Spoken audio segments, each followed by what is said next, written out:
Hello दोस्तों, आप सभी लोगों का हमारे यूट्यूब चैनल में स्वागत है।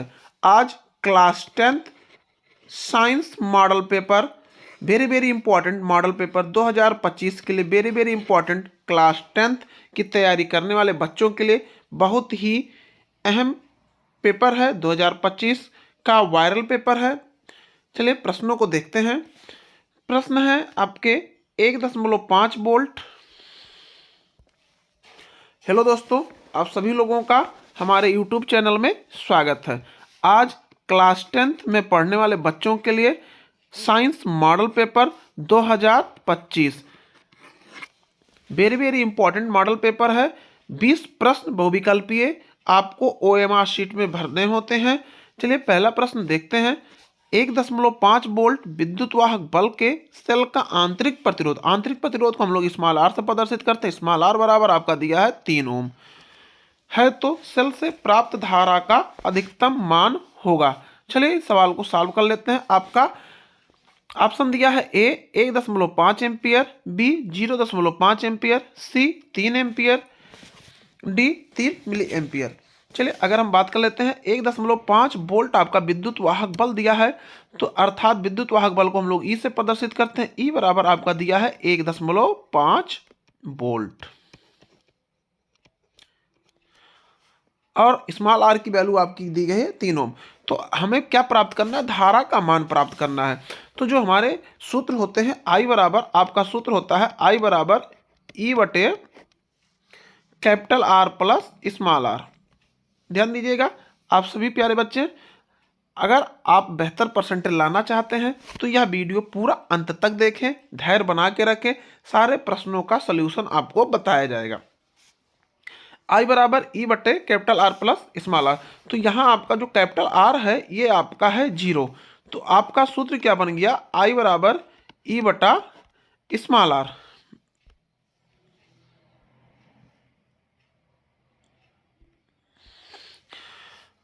आई बराबर ई बटा small are.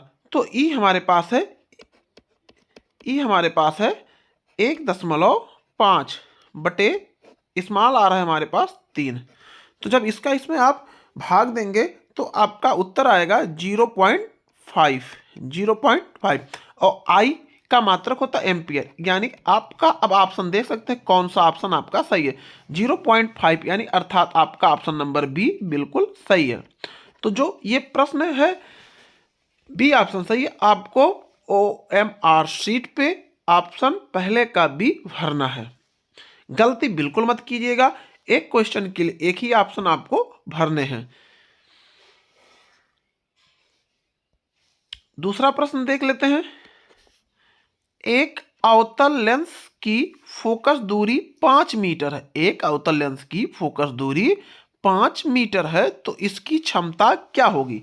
Option A 0.2 dioptre, B -0.2 dioptre, C 2 dioptre, D 5 dioptre. चलिए आइए हम प्रश्नों को सॉल्व कर लेते हैं। फोकस दूरी 5 मीटर दी गई है। फोकस दूरी यानी कौन सा लेंस है? अवतल लेंस। और आपको पता होना चाहिए अवतल लेंस की जो फोकस दूरी होती है वो ऋणात्मक होती है, यानी आपका एफ का वैल्यू कितना दिया है? -5 मीटर। इसकी क्षमता तो आप लोगों को सूत्र पता होगा, आप लोग पढ़े भी होंगे। क्षमता P से प्रदर्शित करते हैं, P बराबर 1/F।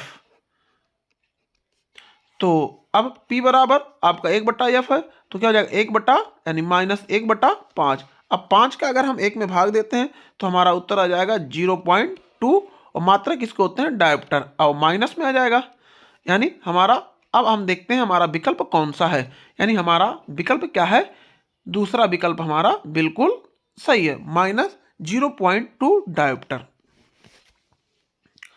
चलिए तो इस तरीके से आप धैर्य बना के रखिएगा, सारे प्रश्नों का सलूशन आपको मिलेगा। अगला क्वेश्चन है आपका तीसरा प्रश्न है।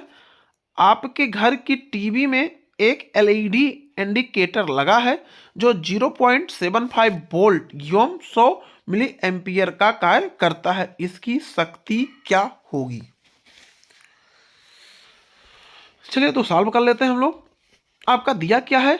0.75 वोल्ट, यानी V की वैल्यू आपकी दी गई है 0.75 वोल्ट।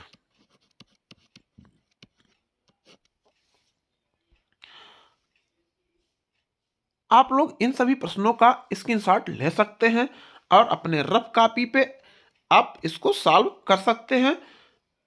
रफ कॉपी निकाल के आप लोग बैठिए और इसको जरूर सॉल्व कीजिए। 0.75 वोल्ट है और आई का वैल्यू दिया है, आई इक्वल्स हमारे दिए गए हैं 100 मिली एम्पियर। कार्य करता इसकी शक्ति क्या होगी, तो P बराबर आपका शक्ति होता है V इंटू आई। तो P बराबर आपको हो जाएगा 0.75 इंटू 100।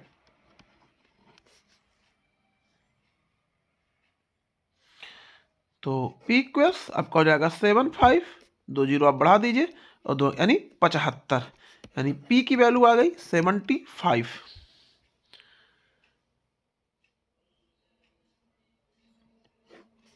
मिली वाट। यानी अब आप 75 यानी 75 मिली वाट आ गया। यानी अब ऑप्शन हम देखते हैं कौन सा ऑप्शन है। हमारा ऑप्शन ए दिखाई दे रहा है 75 मिली वाट। 75 मिली वाट। तो इस तरीके से पहला, दूसरा और तीसरा क्वेश्चन हम लोगों ने सॉल्व करके देखा। जो बच्चे इसका शॉर्ट स्क्रीन आप लोग ले सकते हैं। चलिए चौथा प्रश्न देख लेते हैं। चौथा प्रश्न है आपका, प्रकाश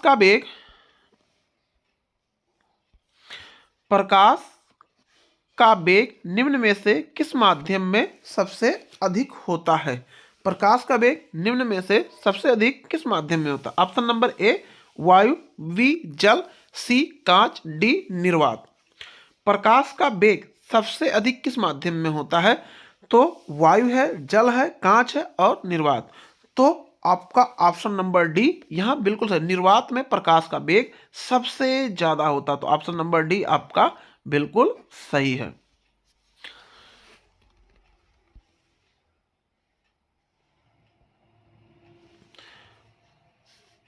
पांचवा प्रश्न है आपका, समतल दर्पण की फोकस दूरी होती है। समतल दर्पण की फोकस दूरी होती है ए 0, वी अनंत, सी 25 सेंटीमीटर, डी -25 सेंटीमीटर। तो एक समतल दर्पण की फोकस दूरी, यानी समतल दर्पण अगर है तो उसको हम कहीं तक भी देख सकते हैं। यानी एक समतल दर्पण की फोकस दूरी जो होती है वो आपका अनंत होता है, अर्थात आपका ऑप्शन नंबर बी बिल्कुल सही है।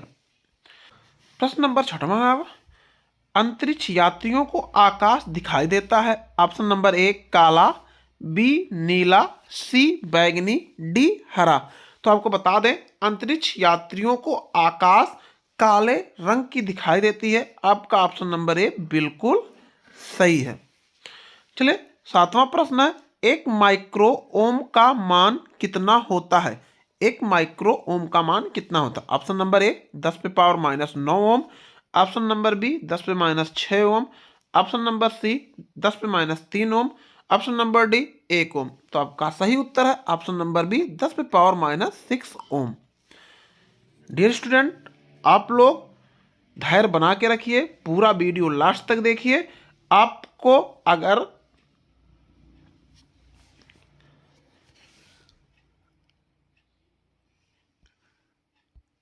चलिए 8वां प्रश्न है आपका, निम्नलिखित में से 8वां प्रश्न है आपका, निम्नलिखित में से एल्डिहाइड है। ए मेथेनॉल, बी मेथेनल, सी एथेनॉल, डी एथेन। एल्डिहाइड है। एल्डिहाइड का अगर क्रियात्मक समूह की बात कर लेते हैं तो आपका एल्डिहाइड का क्रियात्मक समूह है CHO, यानी CHO क्रियात्मक समूह है और अनुलग्न आपका अल लगता है, अर्थात आपका ऑप्शन नंबर बी बिल्कुल सही है, मेथेनल। अगला क्वेश्चन है आपका, H2SO4 के जलीय विलयन का pH मान है। सबसे पहले आपको बता दें H2SO4 आपका सल्फ्यूरिक अम्ल होता है, यानी अम्ल का जो जलीय विलयन होता है वो 7 से कम होता है अर्थात आपका ऑप्शन नंबर बी बिल्कुल सही है। 10वां प्रश्न है आपका, निम्नलिखित में से कौन सी धातु अम्ल से हाइड्रोजन विस्थापित नहीं करती है? निम्नलिखित में से कौन सी धातु अम्ल से हाइड्रोजन विस्थापित नहीं करती है? तो आपको बता दें, अम्ल में से हाइड्रोजन विस्थापित नहीं करती है केवल कॉपर, यानी ऑप्शन नंबर डी इसमें आपका बिल्कुल सही है। 11वां क्वेश्चन है, निम्नलिखित में से कौन सा एक भौतिक परिवर्तन नहीं है? ए, जल के क्वथनांक पर जल वाष्प में बदलना, बी, बर्फ का पिघलना, सी, जल में लवण का घुलना, डी, एलपीजी का दहन। तो आपको बता दें कौन सा भौतिक परिवर्तन नहीं आता है, आपका एलपीजी का दहन, ये भौतिक परिवर्तन के अंतर्गत बिल्कुल नहीं आता, अर्थात आपका ऑप्शन नंबर डी बिल्कुल सही है। 12वां प्रश्न है, शुद्ध जल का पीएच मान है, शुद्ध जल का पीएच मान है ए 0, बी 1, सी 7, डी 14। तो शुद्ध जल का पीएच मान कितना होता है? तो आपको बता दें शुद्ध जल का पीएच मान आपका 7 होता है, अर्थात आपका ऑप्शन नंबर सी बिल्कुल सही है।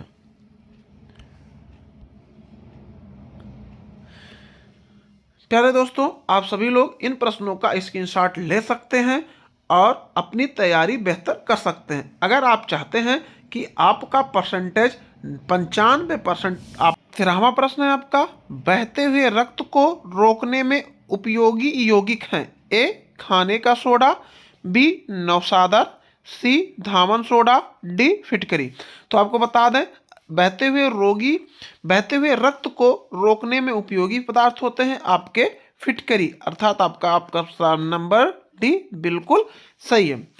धैर्य बना के रखिएगा, पूरा सॉल्यूशन आज आपको इस वीडियो में मिलेगा। अगर आप चाहते हैं आपका प्रतिशत 95% से ऊपर आए तो यह वीडियो पूरा देखें और इन सभी प्रश्नों का सॉल्यूशन आपको इस वीडियो में मिलेगा। चलिए 14वां प्रश्न है, परागकोश में होते हैं? ए, बाह्य दल, बी, अंडाशय, सी, परागकण, डी, बीजांड। तो आपका ऑप्शन नंबर सी बिल्कुल सही है। परागकोश में परागकण होते हैं। 15वां क्वेश्चन है, पादप में जाइलम का मुख्य कार्य है? ए, जल का संवहन, बी, भोजन का संवहन, सी, उत्सर्जित पदार्थ का संवहन, डी, उपयुक्त सभी। तो आपका आंसर ए बिल्कुल सही है, जल का संवहन। 16वां क्वेश्चन है, मस्तिष्क उत्तरदायी है? ए, सोचने का कार्य, बी, शरीर संतुलन, सी, हृदय स्पंदन, डी, सभी कार्य। तो आपका ऑप्शन नंबर डी बिल्कुल सही है, सभी कार्य। 17वां प्रश्न है आपका, पायरुवेट के विखंडन से यह कार्बन डाइऑक्साइड जल तथा ऊर्जा देता है, यह क्रिया होती है? ए, कोशिका द्रव्य, बी, माइक्रोकांडिया, सी, हरित लवक, डी, केंद्रक। तो आपका ऑप्शन नंबर बी बिल्कुल सही है, ऑप्शन नंबर बी बिल्कुल सही है, माइक्रोकांडिया। 18वां प्रश्न है आपका, मनुष्य के हृदय में कोष्ठकों की संख्या होती है? ए, 1, बी, 2, सी, 3, डी, 4। आपका ऑप्शन नंबर डी बिल्कुल सही है, अर्थात 4। 19वां प्रश्न है, मास्टर ग्रंथ है? ए, थायराइड ग्रंथ, बी, एड्रिनल ग्रंथ, सी, पेनियल ग्रंथ, डी, पीयूष ग्रंथ। तो आपका ऑप्शन नंबर डी बिल्कुल सही है, पीयूष ग्रंथ। 20वां प्रश्न है, ईस्ट में अलैंगिक जनन प्रायः होता है? ए, मुकुलन द्वारा, बी, विखंडन द्वारा, सी, बीजाणु द्वारा, डी, रोपण द्वारा। तो ऑप्शन नंबर ए बिल्कुल सही है, मुकुलन द्वारा। ईस्ट में अलैंगिक जनन प्रायः होता है मुकुलन द्वारा। प्यारे दोस्तों, 20 प्रश्न आपके बहुविकल्पीय आते हैं बोर्ड के एग्जाम में। इन 20 प्रश्नों का बहुविकल्पीय प्रश्न में आपको सॉल्व करना होता है। चलिए अब लिखने वाले प्रश्नों को हम लोग देख लेते हैं।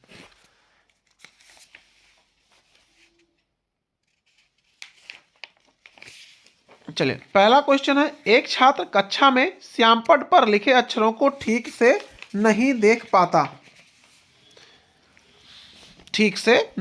पाता, है तो इसके आंख में कौन सा दोष है और इसको कैसे दूर किया जा सकता है।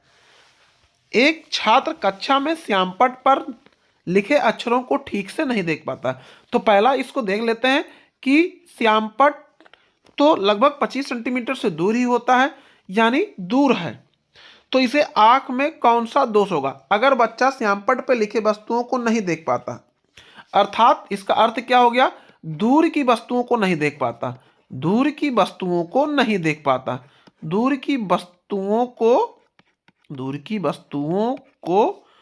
नहीं देख पाता, दूर की वस्तुओं को नहीं देख पाता।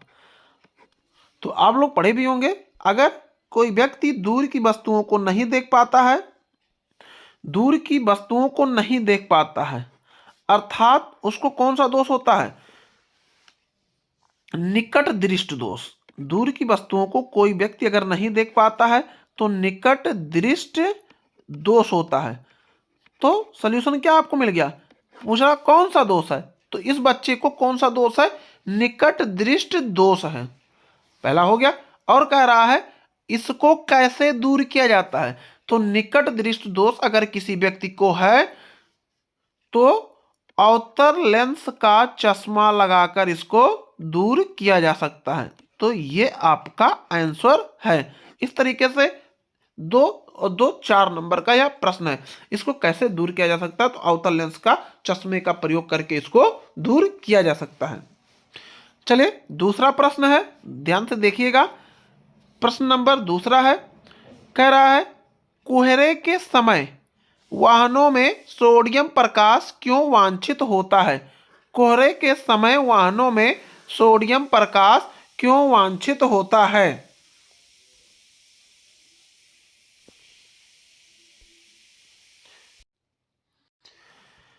दूसरा प्रश्न है, कोहरे के समय वाहनों में सोडियम प्रकाश क्यों वांछित होता है। ध्यान दीजिएगा, कोहरे के समय वाहनों में सोडियम प्रकाश, तो सोडियम प्रकाश अर्थात सोडियम प्रकाश जो होता है वो पीला रंग का होता है, पीला रंग का प्रकाश होता है, सोडियम प्रकाश अर्थात पीला रंग का प्रकाश होता है। क्यों वांछित होता है, क्योंकि कोहरे में यानी पीली रोशनी जो होती है, पीली रोशनी जो होती है कोहरे के कणों, पीली रोशनी कोहरे के कणों में कम बिखरती है,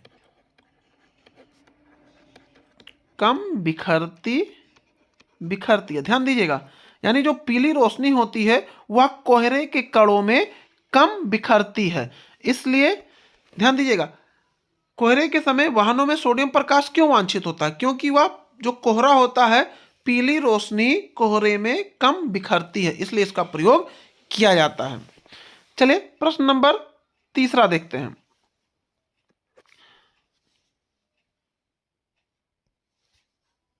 प्रश्न है आपका तीसरा, निम्न परिपथ में प्रवाहित होने वाली धारा का मान ज्ञात कीजिए तथा सेल के सिरों के बीच वोल्टता ज्ञात कीजिए। ध्यान दीजिएगा, एक फिगर आपके बनाया गया है, ये फिगर है आपका। चलिए इसको सॉल्व आपको करना है। ध्यान दीजिएगा, यहां आपके कोने पे दिया गया है 2 ओम और 3 ओम, तो दोनों 2 और 3 ओम दोनों श्रेणी क्रम में लगाए गए हैं। तो अगर बात कर लेते हैं आर की, तो इसके लिए आर आपका हो गया 2 + 3 बराबर 5 ओम। ध्यान दीजिएगा, अब अगर फिगर की बात करते हैं तो इस तरीके से आपका फिगर बन जाएगा। ध्यान दीजिएगा आप सभी लोग, अब इसको हम लोग हटा देते हैं।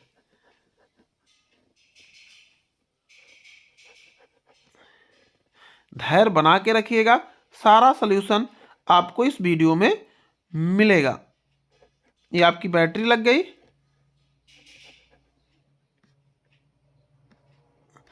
अब ये जो हमने 2 और 3 जोड़ा, अभी हम 5 लिख सकते हैं। यहाँ आपका 10 है, एक और बनेगा आपका, मिटाते हैं 1 मिनट, इरेजर कर लेते हैं।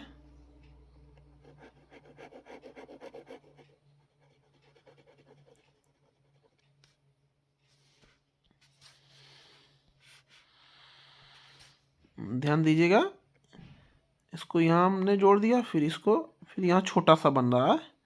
चलिए यहाँ भी आपका 10 ओम है और यहाँ आपका है 0.5 ओम। ध्यान दीजिएगा। अब ये देखिए तीनों, ये 10, 10 और 5, ये तीनों कैसे हैं? श्रेणी क्रम में जुड़े हैं। तो अब इनको हम श्रेणी क्रम में यानी कैसे जोड़ेंगे? 1/r' ले लेते हैं। एक हमने r ले लिया, इसको r' लेते हैं, तो क्या हो जाएगा? 1/10 प्लस 1/10 प्लस 1/5 के। अब 10, 10 और 5 का एलसीएम जो होता है वो आपका 10 हो गया, तो यहाँ गया 1 + 1 + 2 यानी 4/10। काट देते हैं, 2 दूना 4, 2 पचे 10, यानी r' की वैल्यू आपकी हो गई 2/5।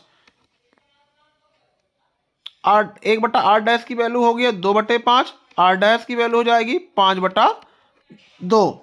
तो 2 का भाग हम कर देंगे 5 में, तो आपका हो जाएगा 2.5, यानी r'। अब इन तीनों के स्थान पर हम क्या लिख सकते हैं? r' लिख सकते हैं।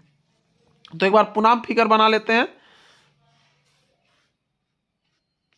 यानी हमें मिल क्या गया? r बराबर 5 ओम, यानी r' अब हमें क्या मिल गया? 2.5 मिल गया।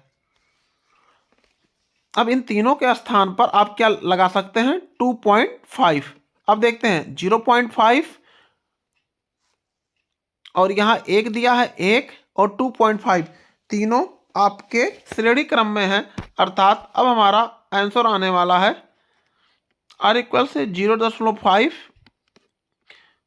प्लस 1 प्लस कितना है? 2.5। तीनों को जब ऐड करेंगे तो हमारा आंसर आ जाएगा 4, यानी अब हमें क्या मिल गया? प्रतिरोध हमारे पास है R क्या हो गया? 4। अब हम निकालेंगे और E की वैल्यू आपकी दी गई है 12 वोल्ट। 12 वोल्ट आपका दिया गया है। चलिए हम लोग सॉल्व कर लेते हैं। तो अब क्या हो जाएगा? हमारे पास सूत्र है I बराबर E/R के, तो 12/4, तो आपका हो जाएगा 4 × 12। I की वैल्यू आ गई 3 एम्पियर। सूत्र होता है V बराबर विभवांतर में निकालना E - IR। E की वैल्यू है 12, I की वैल्यू है 3 और R की वैल्यू यहाँ 0 स्मॉल r होगा, स्मॉल r 0.5 दिया है आपका।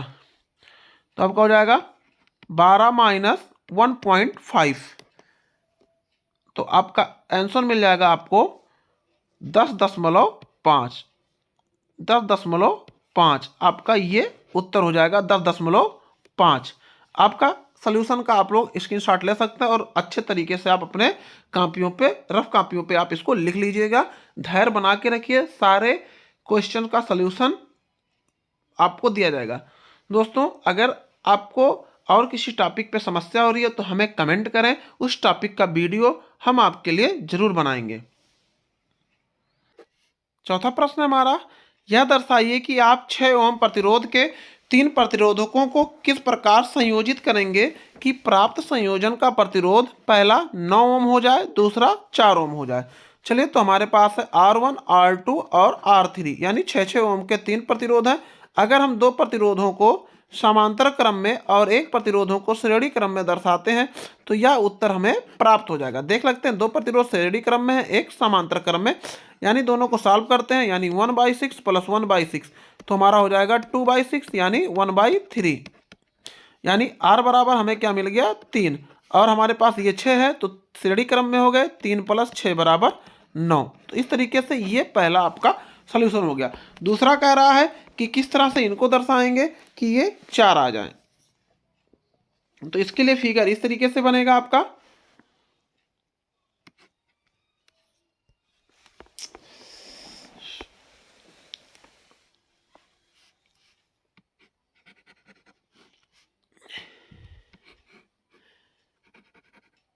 दो परिपथ को हम श्रेणी क्रम में दर्शाते हैं, एक परिपथ को समांतर क्रम में। तो ये श्रेणी क्रम में है तो हमारा 6 हो गया 12, और अब इनको समांतर क्रम में ये हो गया तो हो जाएगा 1/12 प्लस 1/6।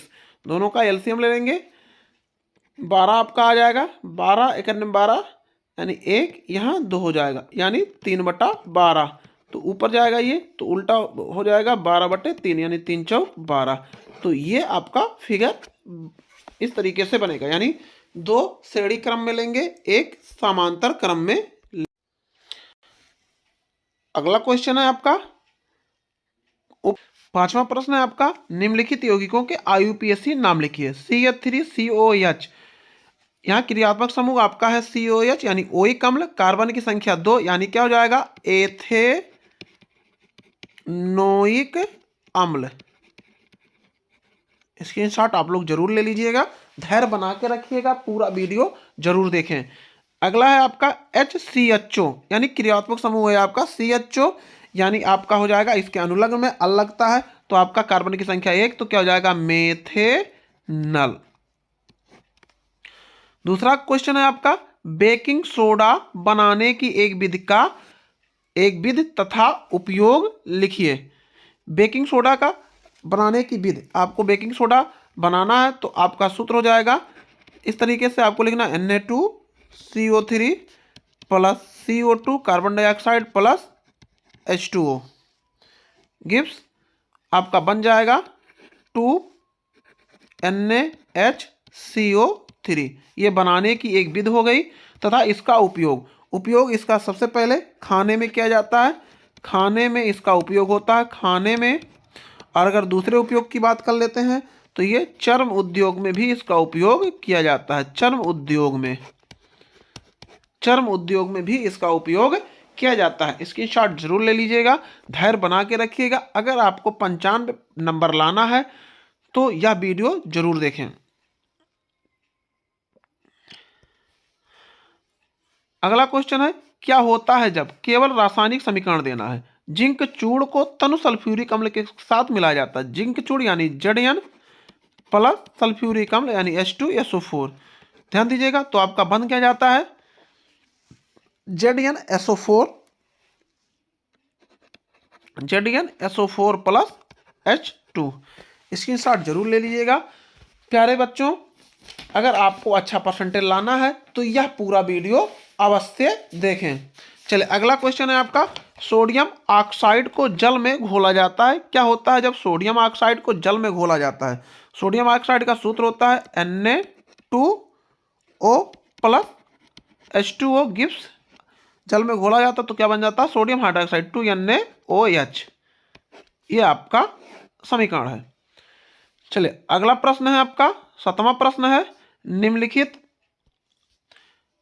निम्नलिखित अभिक्रियाओं को उदाहरण से समझाइए। संकलन अभिक्रिया किसे कहते हैं। वे अभिक्रियाएं जिनके 2 या अधिक पदार्थ संयुक्त होकर केवल एक पदार्थ का निर्माण करते हैं उन्हें संकलन अभिक्रिया कहते हैं। जैसे 2H2 plus O2 gives 2H2O।